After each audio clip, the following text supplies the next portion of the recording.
where's Steve? There's something suspicious about this. Oh, there you are, Steve. I can see you now. How are you doing, sir? Damn it, my camouflage has not worked. No. It's very suspicious. I'm sat here in a ghillie suit, and you can still see me. And I thought that ghillie suit was amazing. I wonder why that is. I'm not in the bush. Maybe that's why. How are you? Yeah, I'm all right, mate. What about yourself? Not too bad. I'm just pondering, what are we talking about today? What are we talking about today? You tell me. I've got to tell you. Yes. Are you sure? I don't know. Oh, it's me, isn't it? What are we talking about today, Mark? There's going to be quite a long blooper reel coming out soon, I'm sure of it. What are we talking about today? You only have to trawl through YouTube or certain media, and I get the sense that people just don't believe what's being told them. There's an immense amount of suspicion, almost conspiracy, or certainly beyond the norm. So I thought we can talk about 6 beyond the norm topics. What do you think? Yeah, first of all, I would like to say that I think that observation is very correct, that there are lots of people today who are very, very, very sceptical of what they're told. And in some cases, they are probably right to be sceptical in what they're told, because sometimes what they're told is crap. Now, the problem that we have is, how do you discern what is crap and what isn't? Because as we have discovered over these last few years, people that were finger-wagged at for being conspiracy theorists, some of the things that they were finger-wagged over have now been shown to be correct, which is problematic, because that then just empowers people that would normally wear tin foil on their heads to become even more entrenched in their view. So I think it's a very, very interesting period of time that we're living in terms of information, and I think that there are a shed load of stuff out there today which people are questioning. And in fact, to be honest, mate, I didn't realise quite how much people were questioning stuff and what stuff they were questioning until I started to have a look. And I thought, oh my goodness, I didn't even think about that. Yeah, I didn't even... where did that come from? So there's some fascinating stuff, isn't there? There's a couple of points, slightly loose to begin with, because we're having a debate here. And when you talk about some of the topics we will talk about, generally they can be debated. And debate is good. You want to encourage questions. It's healthy to have an inquiring mind. What I would say, and before we get on to the general topic, is why is it that so often when a topic is raised, it becomes so childish? Give you an example of certain debates, and we're not going to be talking about this one. I've chosen this one deliberately. Let's imagine you go online and you type in philosophical debate or theological debate about God, and you would like to see something about the ontological argument. And you may want to see about people agreeing and disagreeing about certain... No. You get atheist destroys Christian, Christian destroys atheists, make them look stupid. It's like listening to a 12 and 13-year-old in the playground. I only bring this up because we're going to be talking about certain subjects where you get this. From adults, you get certain childish questions, answers, anger. There is one particularly, I'm not going to name it, he's got a lot of subscribers, and he had a panel of 4 people, and one was a flat earther. This guy was literally ganged up on by the other 3, and it was very unpolite language. And I thought, why would you invite somebody onto your channel just to make them look an idiot? I mean, all you're doing is creating this massive abyss and then throwing mud bombs at them. I'd like to think, Steve, we have a mature conversation. Well, I think at layman level, you don't often get what I would call civil conversation. It is all about mudslinging, it's all about throwing stones, it's all about one-upmanship, it's all about, like you say, I destroyed them. They are now a lesser being because I have destroyed them. Well, he thinks, oh yeah, whatever, mate. You and I, we chat. We have different views on things. We have different ways of looking at things. We have different beliefs about things. But that's healthy. It's one of the things that I encourage everybody to do. Speak to people and find out what they know, find out what they don't know, and always listen to what people have got to say. Don't be too quick to jump in with your statements of fact, because sometimes your statements of fact are not as factful as you think they are. The same goes for me. Anything that I say, I'm really mindful that whenever I speak or teach on anything, I don't know all the details. I'm not academic. I'm not a PhD student. I'm not some highfalutin professor or anything like that. I've been trained in certain areas of life to look at information, and I ask questions of information. So I do a lot of question asking. But asking questions today seems to be like you're making a statement. It's like, well, you can't ask that question. You think, well, no, you should be able to ask any question. You're not making a statement about something, you're asking a question. But as soon as you ask a question, you seem to be labelled, oh, you're one of those. No, I'm not one of those. We had somebody say on one of our pieces that this is just confirmation bias or something like that. Confirmation bias of what? We're asking questions about stuff. And you should be able to sit around a table with somebody who's got some right whack job views and still be civil with them and try to understand why they hold it. That's the fascinating thing. Where did that come from? Why have you got that view? That's a question I put down. We almost touched on it earlier because you said a lot of people who were conspiracy theorists have now become conspiracy factists. Does that make sense? In the past, as we were growing up, it was the Tinfoil Hat Brigade, wasn't it? The lunatic fringe. Why do people believe in conspiracies? What people want to do is challenge authority, whatever authority that is. So anybody that speaks in an authoritative voice around any area, it will be challenged. If the government say black is white, then people would say, well, actually, no, white is black. Any authority figure that says anything will be challenged by people. So it's not so much the fact that people ask questions, because I think people should ask questions. So rather than challenging authority around black being white, you should say, well, why is that black and why is that white and what's the difference and how can I understand that? So help me to understand it. Help educate me. Don't indoctrinate me, educate me. And I think as soon as people think that they're being forced into doing something, there will always be a group of people who will go, you're not forcing me to do that. You're not forcing me to think that. You're not forcing me to follow that. And there will always be groups of people who will just quietly get along with it. And they will quietly go along with it and won't ask any questions. There is a huge difference, and I think the two have been conflated over recent years, that anybody who has the tenacity to ask a question is labelled as one of those. And I don't necessarily think that's a helpful way to look at things, because what it does is it promotes stuff. It promotes people to be that way. And I think that's the same with even something like racism.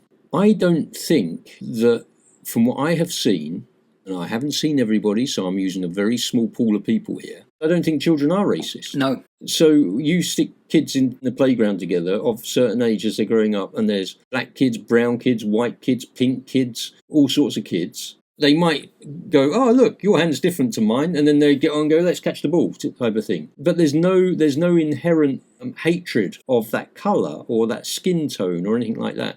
It seems to me that the more that you are then pushed to follow a certain way or indoctrinated that this is racist, you suddenly become aware of this concept of racism. And you think, well, that's actually nonsense to me. And I'm not saying that racism doesn't exist before some idiot sticks some stupid comment on there. Of course racism exists. Of course it's a terrible thing and all the rest of it. I'm saying that I think it's something that's like a learnt behaviour.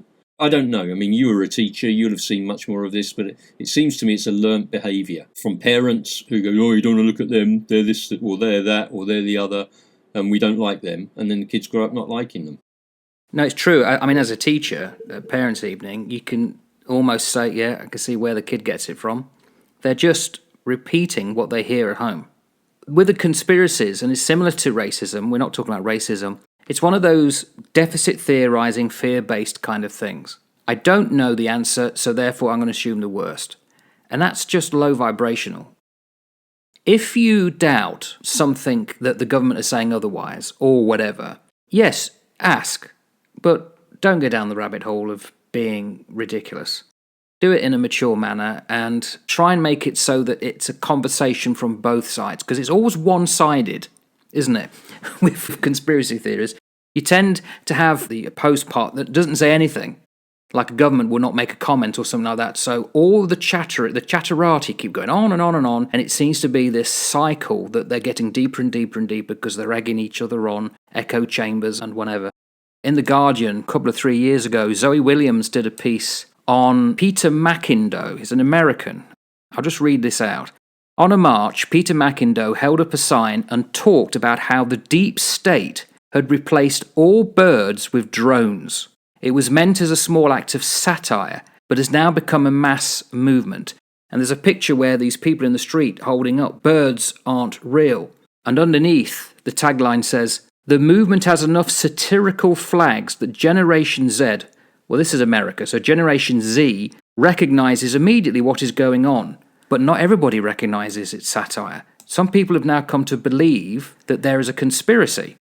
And the article towards the end says this: "The response of real-life conspiracists to birds aren't real has shifted to, quote, they think it's a CIA psyop. They think that we are the CIA, this is birds aren't real. We're put out there as a weapon against conspiracy theorists."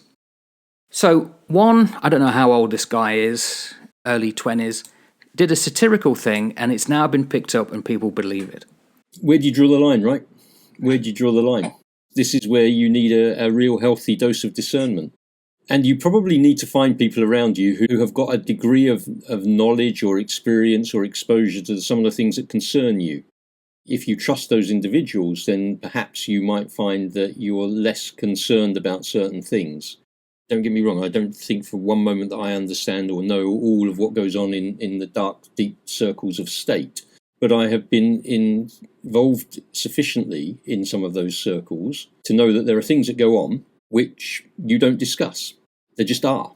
And it's easy to say that, then not qualify it, because you can't qualify it for various reasons. But I know from my experience that there are things that governments do that people would label as conspiracy theory, and they're actually true. But they're not true to the degree that the conspiracy goes. So there is truth in them, but they are not 100% true. They are, well, yeah, you're on the right track, but you've gone way too far. Governments will never, ever, ever miss out on exploiting terrible circumstances to test stuff, to test things that they've got that they couldn't use in a normal state of affairs. Think about this. We'll go back to the United Kingdom. The United Kingdom had a big discussion many years ago about bringing in national identity cards. And there was an absolute brouhaha around national identity cards, privacy rights and all the rest of it. Terrible, couldn't do it. Fast forward to 2020, when we have a pandemic. Now, don't ever waste a good crisis. So what do? They then have all of this stuff which they've got in the background, which they would love to get into action, and they go, oh, well, this is a great opportunity for us to test some of our digital identification. Why don't we do it through an app? Let's change the app so it's all related to COVID. And then we can actually start to get people used to having to show a sign, having to have their identity confirmed. Now, is that a conspiracy? No, it's not a conspiracy. These are things that the government have always wanted to do, because governments want to be able to track and control their people. Of course they do. That's what governments do. They want to make sure that they've got control over their people. They want to make sure that the people can't just suddenly have been up sticks and cause anarchy. They want to be able to do that, but they can't always do that until there's a reason for doing it. And then they roll it out, but they don't roll it out for the genuine reasons. Well, if that's a conspiracy, then I'm a conspiracy theorist, because I know that that happens. But not to the extent conspiracy theorists would think, that it's all about now controlling your mind and getting into your bloodstream and all of that sort of thing. But there we go. There are definitely things that go on. It's just the way it is. Yeah, because if they didn't do it, then somebody else would, and somebody does anyway. It's the extremes, right? It's the extremes. You've got to have balance. And in the middle of that balance, there's grey areas where you have to be able to operate. If the civilians population knew everything that was done on a daily basis in order to sort stuff out that, if it were open to the civilian population, would cause mayhem, they would be horrified. They really would. I mean, there were so many jobs that I was involved in over the years that, had the nature of that work ever come out into the public domain, people would have been absolutely horrified. Well, that's just the reality of the grey world, right? It's the extreme that people go to that concerns me. And then I wonder, well, why are you going to that extreme? Yes, stuff happens. Yes, there's stuff that we don't know about. Yes, there's truth in some things. But you don't have to go to the extremes. You don't have to do that. But don't you also think that there's I won't say it's a delicious irony, but there's an irony at the heart of this? And I'm talking about rogue nations, bad actors.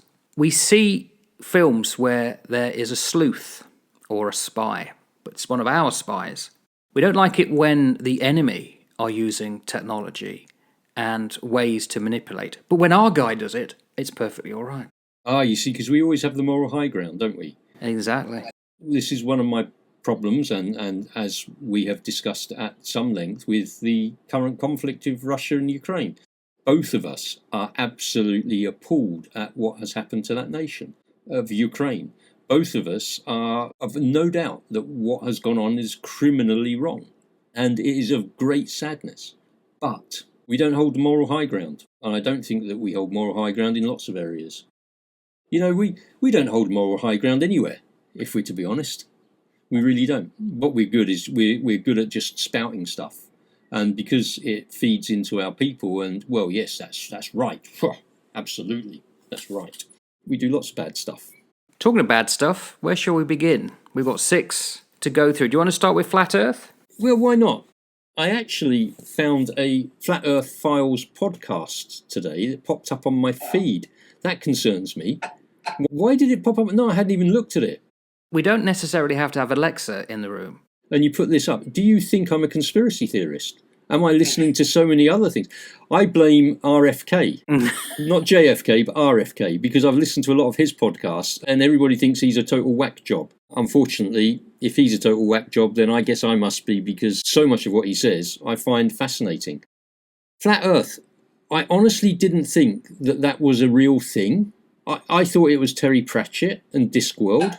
On top of Greater Turin. Yeah, exactly. The disc floats through the space on the top of Greater Turin, supported by 4 elephants, with Rincewind the wizard hanging over the rim, looking down where the waterfall goes into nothing. I honestly didn't realise that Flat Earth was a genuine thing.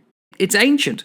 It is old. It's amazing. There is nothing new under the sun, my friend. Exactly. The ancient Greeks were talking about this. I think the pre-Socratics, but before them, it was thought that the Earth was flat. And don't forget, when Columbus was talking about going out to find the New World, the sailors supposedly thought, oh, we're going to go to the end of the Earth and fall off. They never thought that. Because most sailors know that the Earth isn't flat. And how do you know this, Steve? Well, go up in a crow's nest, where your horizon goes out to about 10 miles. And a strange thing happens. We would have seen this at sea. Yeah, definitely. You see it's bowed.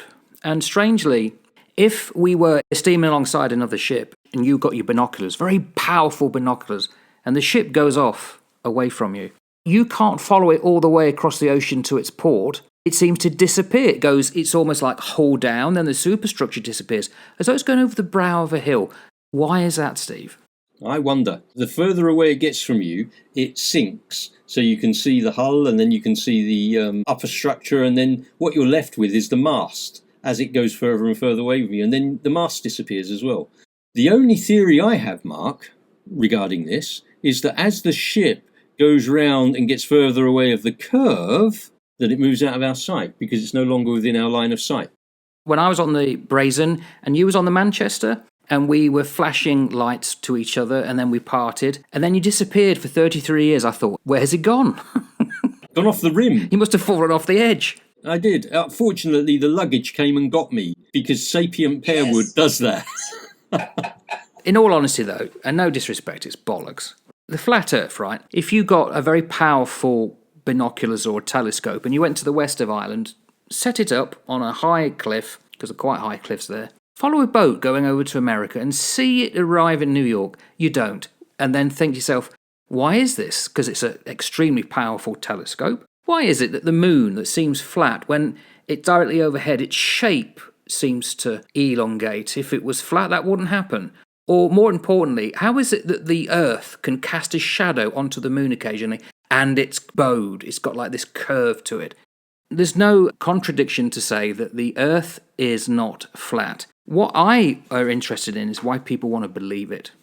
What concerned me when I was looking at this, heliocentric is what it's called, isn't it? Heliocentric is what the world being a globe and a sphere and all of that sort of thing. And when I was listening, I had a little listen to this Flat Earth podcast, and it says that the heliocentric model goes against the Bible, goes against Scripture. And I'm thinking, oh no, it doesn't. And then they start to quote different verses of Scripture that when you look at that, you go, is that really how people are reading this? Is that really how people are taking this? Got no doubt that there are some really good people who are genuinely caught up in this. And again, I think it comes back to authority. Because a government tells us that the Earth is a sphere or a globe or something like that, well, we can't believe that because they've told us that, and that can't be right. And it's all a conspiracy. And NASA are probably doing something with this, and there's probably some flipping alien life form that's causing it, or we're in the Matrix and we're actually all plugged in like the Matrix, and we're just having information sucked out of us, and we just generate this way of living. Interesting you talk about the Matrix, because obviously that comes from the Matrix, the blue pill, the red pill. It's seeped into the consciousness of public. It's become a meme. Do you remember before 2005, they had the census in the UK? So it's every 10 years. I don't know when it would have been, roughly around about that. And it's when they asked a question, what religion are you? And they had the other. And a load of university students put down Jedi. And there were so many who put it down. They had long debates. Do we have to recognise this now as a religion? It was a trolling mechanism. People got giggly and giddy and thought, yeah, let's do this. That's how quickly you can alter a narrative. Amazing. And I wonder if it's the same thing with Flat Earth and some of the other things we're going to be talking about. It's just a continual troll because we can. Oh, yeah, because we can. I was going to say, why bother? But you answered it before I could get the question out. Because we can. Because people can influence people. I just think it's nonsense. So much of these conspiracies are nonsense. I've got no doubt that there is some truth in certain things. But, how far along that spectrum do you go before you start to fall off the edge of the world? How come these people who demand to say it's flat never get in a boat and go to the edge and take photos?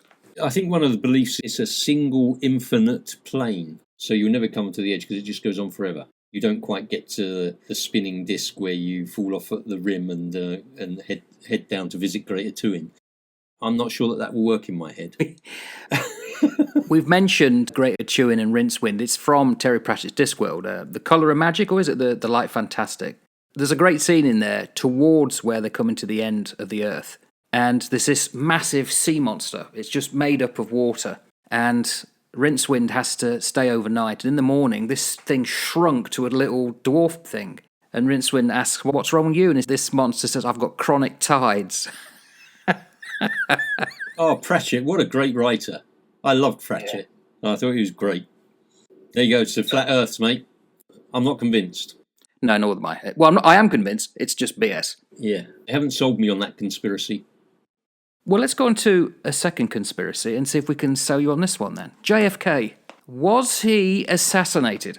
Let's set the boundaries here. What's the conspiracy? I looked into this and it's almost difficult to find out. Was it Cuba? Was it the CIA? Was it the military-industrial complex who got fed up with the president wanting to de-escalate Vietnam? And I think that's actually in the movie by Oliver Stone, JFK, isn't it? All I would say is with JFK, he was obviously assassinated. It was more than one. You only have to look at the Zapruder video, which is in the film, which for years was hidden. No one ever saw it. And then Oliver Stone did this movie, 1991, around about that. And you see it, don't you? And you got this moment where he says that you can see the bullet and he's like, the side of his face and the ear disappears, but he falls backward, where if it's from behind, he would have fallen forward. And he said, how is that possible? If you're going to get shot, you don't literally fall the direction in which it entered you. And it just seems a bit odd, and plainly, there was more than one shot. I think the Warren Commission, and I'm not too au fait on this, but I believe it came to a kind of conclusion that it was one man, Lee Harvey Oswald. Someone will tell us in the comments if that's false. But there's definitely a veil of secrecy around this even now, and they're still waiting for definitive documents or a decision to be made public, haven't they? And they still haven't done it, so I don't know what to think of this one. Before I would look personally at the JFK assassination, I would be asking myself some questions. That would be, do government states take out people? The answer is yes, they do. Are there mechanisms within states whereby there are groups that can act outside of the state law and rule? Yes, there are. So, having satisfied myself and knowing enough about that to know that those things can happen, would it surprise me if he were the target of an assassination? No, it wouldn't surprise me because I believe that governments can do that. The question that I'd be wanting to know is, why would he be? Was there something going on that would make him such a target? Because if there was no motive for the assassination, then I'd question whether there was an assassination by a state. But if there's a motive, then you go, okay, so that it's like any murder inquiry, right? Means and motive. The state have the means to do it. Did they have the motive to do it? Well, what was he up to doing? Well, there's probably lots of things that he was doing that could have caused potential problems, maybe. I'm quite happy to stand corrected on this. I'm pretty sure that he had signed to remove all of the troops from Vietnam. And as soon as he was killed, that was rescinded. Now, is that sufficient motive to kill a president? Well, probably not, I would say. But were there other things going on? Clearly there were. Why do I say that? Because they won't release the documents. And if they won't release the documents, there is something in the documents that they do not want people to receive yet. And they don't want people to receive it until it is so old that it's of no significance. I heavily suspect that there was something that went on in the background. Either they were aware that there was going to be an attempt on the life of the president, or they were involved and complicit in the assassination of the president. Either way, it's not a good look for them, right? They had the means, definitely had the means, and continue to have the means. Did they have the motive? Possibly. So I found RFK, he's in no doubt in his mind that his uncle was killed by the state. The CIA did it all and all the rest of it. It's one of those ones that wouldn't surprise me either way. It wouldn't surprise me at all. If I had to lean towards anything, I would lean towards the fact that they knew something was going to happen and they didn't stop it. Because that happens, in lots of work. I know from my time as a police officer, as a detective, that we would be aware that a job was going to happen and we would let the job run. And when I say a job, a crime. We knew that a crime was going to happen and we would let the crime take place. And we would do so because we wanted something else further down the line. That is true. That happens. Should it happen? Well, that's a different ballgame. That's a different point. There are very strict controls around whether you allow that to happen. There are very strict parameters. There's a lot of discussion around whether these things... But it happens. Definitely happens. I know that. I've been on operations like that. So I know that for a fact. And now people can say, well, you need to tell us what those operations were, otherwise we don't believe it. Well, no, don't think so. If that was the case with the assassination of JFK, because it was an assassination. It was an assassination, yeah, definitely. What were they hoping to get further down the line? And secondly, Eisenhower, at his farewell speech, talked about beware of the military-industrial complex. It's a state within a state. When we come to some of the other topics we're going to be talking about, they come into it again. That right now there seems to be some concern that there are funded organizations in America that no one knows about, they don't report to anybody, and what if they went rogue and decided that for them they want to get rid of a president? My only thing with the president, who was assassinated in Dallas, is why there? Why do a public? You could very easily have shot down a plane, just think of Prigozhin. You could very easily have poisoned some food.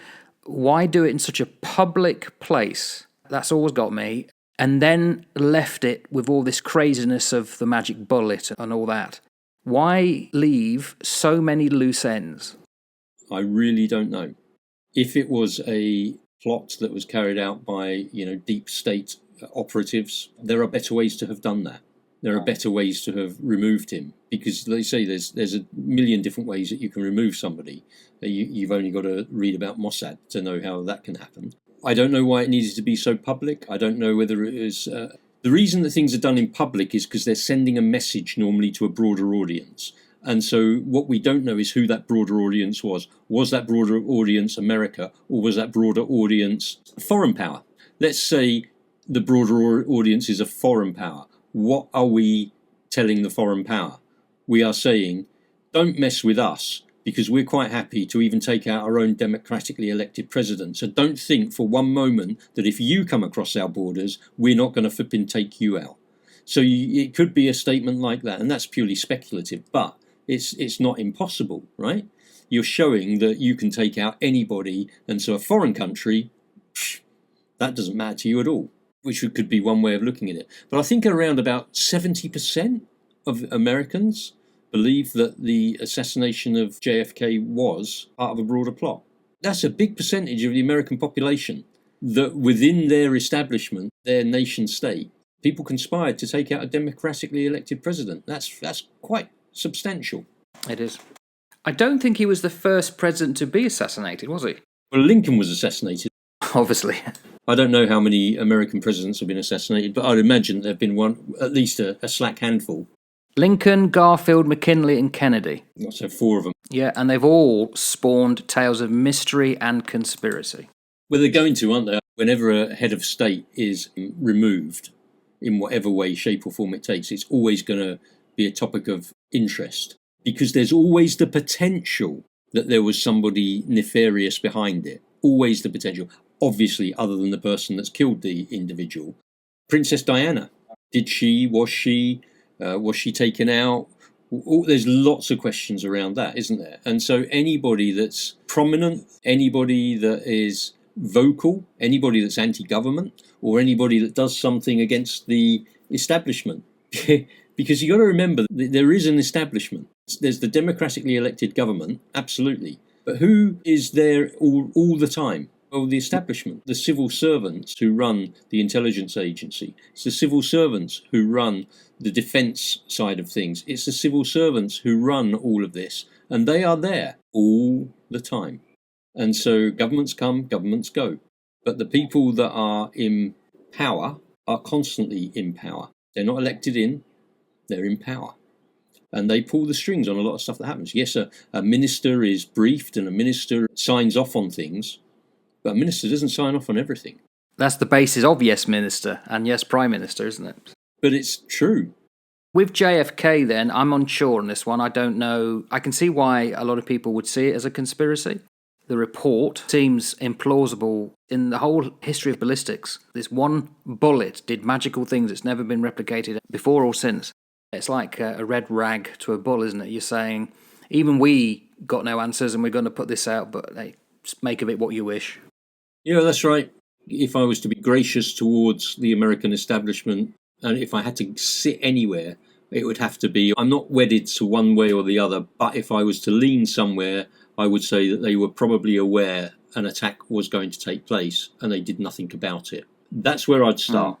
As more evidence became available, you could then build upon that. And I'd probably sit the same, I'd definitely sit the same with 9/11, that they were aware things were going to go and they didn't do enough about it. And I think that comes down to a level of incompetence rather than conspiracy. And that could be the case with JFK as well. So that's my thoughts on that one, mate. What next? What have you got? Moon landing. Moon landing. So you look up in the sky, Steve, and you see this big object occasionally, the moon. There was a film in the late 70s called Capricorn 1. And the hypothesis of that movie was that it was a stunt. No one went off and landed where they were supposed to land. I don't know if it was Moon or Mars for that one. Is it Cold War propaganda? Did America put man on the moon? If so, why the sudden stop going in the early 70s? Did we get bored of it? Or did they run out of money? Or they'd proven the point and they didn't need to go back? Yes. And again, this is another one that I didn't really realise was up for debate. And I thought to myself, well, why is it up for debate? What are the reasons that people would even think that? Taking it out of its contextual setting, I would say, well, of course people landed on the moon. It was filmed, it was all the rest of it, etc., etc. Then when you start to ask questions around it, and you would say, well, hang about a minute, there was a race going on between the old USSR and the USA, and in that contextual setting, what would the Americans, or indeed the Soviets, have wanted to do? They would have wanted to land somebody on the moon. So if you were not in the position to actually physically land somebody on the moon, but you wanted to flag up to your adversary that you had, therefore you are way ahead of the game, how do you do that? Well, you fake it. You fake a landing. Of course you would. That's just common practice, that you pass out misinformation in order that your enemy thinks that you are far further advanced than you are. Again, that doesn't surprise me. That wouldn't surprise me that could have happened. But that doesn't necessarily negate the fact that people did actually land on the moon, does it? What it says is that if there was an arms race and there was a moon race and there was a space race, and the Americans weren't as advanced, could they have faked it? Yes, they could. I think they could have faked it. Question then becomes, did they? I'd like to think that they did land on the moon. Oh no, I'd like to believe that they landed on the moon as well. Man, I had Action Man, for goodness sake, with a space shuttle. I was planting American flags on the moon all the time, and I'd be gutted if they didn't. Because if they didn't land on the moon, Space 1999 is no longer relevant. The board game Twilight Struggle would need to be rejigged with the space race element. Yeah, of course man landed on the moon, mankind. Interestingly, get a very large telescope, look up. We've got a map now of the moon. You can find out where the landing is. Someone has done that, by the way, quite a few channels. Of course, that could be doctored, but they literally zoom in. And it's difficult because, like someone said, it's like trying to find a needle in a haystack, except we know where the haystack is and we know where the needle is. You can look at it. Some amount of time of, 50-odd years since it happened? Neither Russia nor China has said they're lying, as far as I know, when the Cold War ended. What do the people who say we didn't land on the moon now think about the fact that, well, okay, we haven't put Indians on the moon, but they've landed on the moon, and China's looking to do so. We've got satellites very easily that could look to the moon. Why do we still persist in believing that man did not land on the moon when you only have to go and have a look? Because we don't want to believe authority. We don't want to believe what people tell us because we want to push back against it. But as I say, it's where do you draw the line? If the environmental conditions were right and the cultural and contextual positions were right to hoax something, could they have hoaxed it? Yes, they could. Did they hoax it? I've got to go with you. I would certainly hope not, and I certainly would like to think not. And what concerns me more than whether they did or whether they didn't is that you've got astronauts who claim that they did, and astronauts who then spend the rest of their life living a flipping lie on Earth, that they are hailed for being these great adventurers, and they take all of the kudos for that, and they know that they're liars. They know that it never happened, unless of course they were conned as well. Now that's moving us into a whole new territory. I can't actually go with that very easily at all. So while I could understand that yes, you could hoax it if you wanted to get ahead of your rival, I think you can do that. People do that, and they still do that in certain areas. But I struggle to go with the whole moon landing not being genuine. I also wonder where the doubters come from. We will know right now the ability of disinformation on the internet. Well, that didn't just magically start with the internet. There was disinformation being put out forever, and the Soviets were very good at doing it. Well, if you're in a Cold War, you want to put a little bit of doubt in people's minds, you're going to start putting out false stories. Did they really land? And you won't do it with a Russian accent and the Russian language. You're going to get Americans to do it. You're going to get British. Just as you asked that question, though, mate, my mind was taken back to conversations that we have had on our other channel on Sacred Book, and we were talking about Genesis, yeah? And what did the serpent say to Eve? Did God really say? Beguiling. You know, there is something that goes right back to the dawn of humanity that asks that question about anything that seems to sit in over and above authority of us. Did God really say? Are you sure that that really happened? Are you really sure? This whole thing goes back to something so deep within us that it's really primitive for that view to come out. Because you say, it didn't start with the internet age, it's only sped up with the internet age, but it's always been around. There have always been people that have had these views pre-internet. And it is a sad indictment of the world, then, since, and now, that we can't just celebrate the fact that we were able. Someone said that the average Mac computer has more computing power than all the computers it took to put man on the moon. But we don't celebrate that great endeavour, the great achievement of men and women working ceaselessly to propel men into the sky, into low Earth orbit, and then get out beyond the Earth to the moon and back. We can't celebrate that. We can't see it as a great moment of wonder. It's always got to be, it didn't happen. And Tall poppy, mate. Tall poppy. Cut them down to size. I think one of the things that does raise a question in my head is 1969, wasn't it, that they landed on the moon? Why haven't we been back and landed more men on the moon, and women obviously now? It was men back in the day. Why have we not done that? And why have we not sought to do something on the moon? Why is that? Why haven't we done that? That's what intrigues me about the whole moon thing is, well, why haven't we done anything with it? Yeah. The last moon landing was 1972, Apollo 17. That was boots on the deck. That was on the moon itself. 7th of December 72 to 19th of December 72. Apollo 17 touched down on the lunar surface. Crew members Eugene Cernan, Commander Harrison Schmitt, lunar module pilot, made history as the last humans on the moon. Okay. 50 years. We don't hear about those dudes, do we? If there is a kind of out there question to ask is why didn't we go back? Now, okay, I wasn't going to raise this, Steve, but I think I will now. There are some conspiracy people, but they're not conspiracy theorists. How do I put this across? There are people who believe in starseeds, Pleiadians, Syrians, because we could come across this when we talk about aliens, who believe that we made contact with people up there. So the man in the moon is not a conspiracy theory? No, because what they're saying is the world together are now having a base. There's a base up there already that exists. And it's not just one nation. And it's all to do with stealth technology. There are launches that never get reported or seen. And in fact, they're not from Cape Canaveral or Houston, wherever it is. They tend to be from other remote places.